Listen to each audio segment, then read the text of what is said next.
Wonder Woman is finally here, and if you've been following my channel or on Facebook or whatever, you know that I've been really anticipating this film for a few reasons. For starters, I'm a big DC fan. Wonder Woman's one of my favorite characters.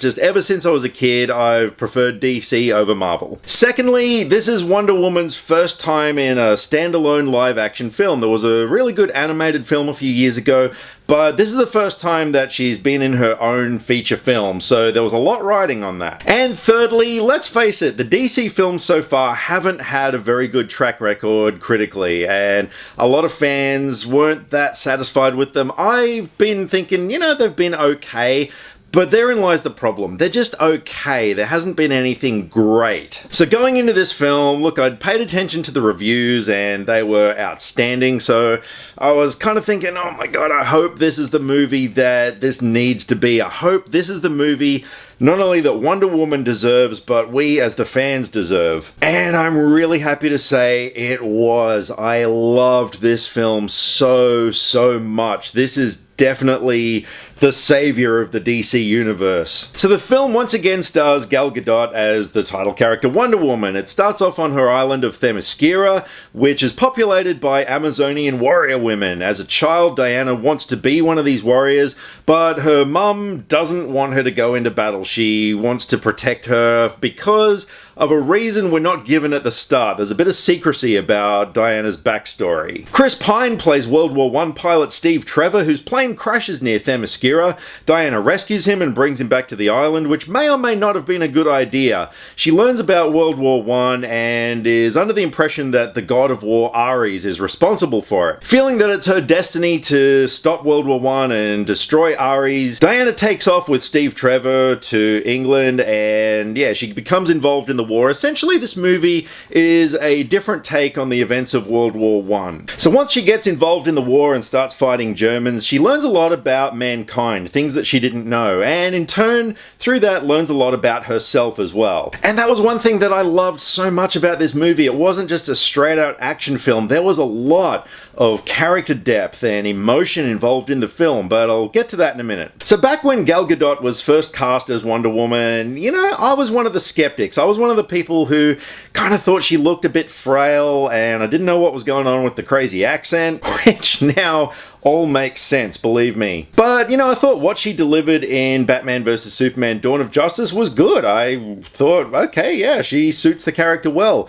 Now that we've seen her in this movie, my God, she owned that role. She filled that costume so damn well. Not only in the action scenes, but my God, her portrayal of the character in terms of her naivety and innocence and an unexpected tenderness to the character, I thought were great. It was a really welcome addition to the character. So everyone in this film I loved. Not just the actors' performances, but the characters. Even the smaller characters were given a lot of depth and were really fleshed out characters. The whole story just had so much heart and substance to it, and there were some moments towards the end where there was a lump in my throat. It was quite an emotional film. And it was a huge shock to find out that Lucy Davis, who played Etta Candy, was the same actress from the British version of The Office and was in Shaun of the Dead and stuff. My God, she looked so different in this film. I did not recognize her. I loved the cinematography in the film, particularly on the island of Themyscira. It just looked beautiful. There was a lot of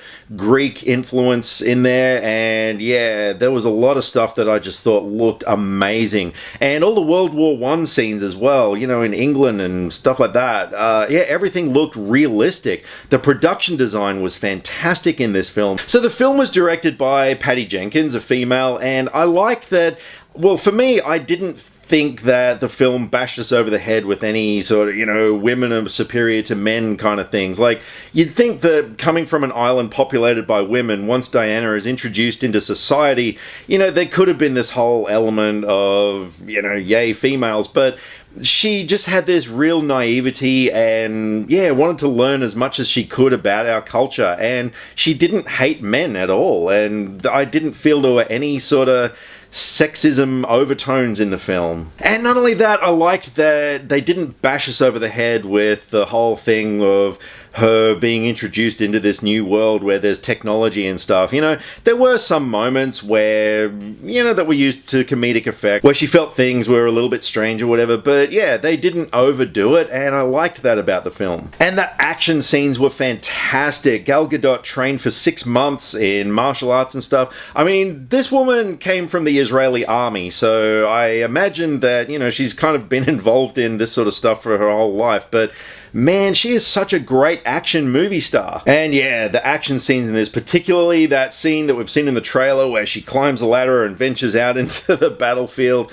Wow, there were so many moments I was grinning from ear to ear. But while there was a lot to love, of course, there were some things I didn't like about the film. So, for starters, I think the main thing, some of the CG animation of Wonder Woman in the film in some scenes was just, it just wasn't believable enough. Like, some scenes where she's doing like a super leap up into a building or things like that. And yeah, some of the fighting scenes, I just didn't really feel that it was that realistic, and it took me out of the scene just a bit. And this movie does fall into that trap that nearly every superhero film seems to be following these days, where the villains just were a bit underwhelming. For starters, we had Danny Houston, who's an amazing actor, as a guy named Ludendorff, who was this German military guy who, yeah, he was a German military guy. Like, he did serve a purpose in the story, but I don't know, I just felt that he was a bit underwhelming. But not as much as Elena Anaya, who was a character named Dr. Poison, who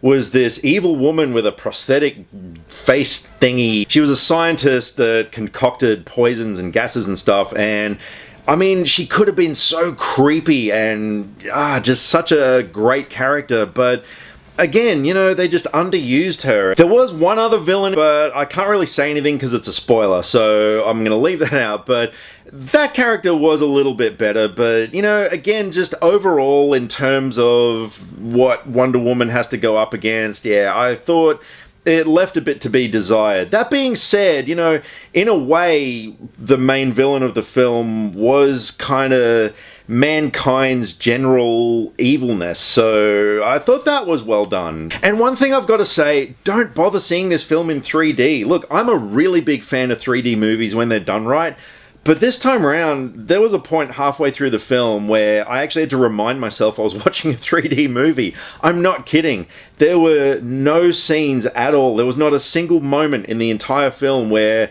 I was kind of like, wow, that's really breathtaking 3D. And particularly on Themyscira, I thought there would have been so much range to use that effect, but realistically, don't bother with the 3D. But overall, yeah, look, I was really happy with this film. Like I said, it was very well written.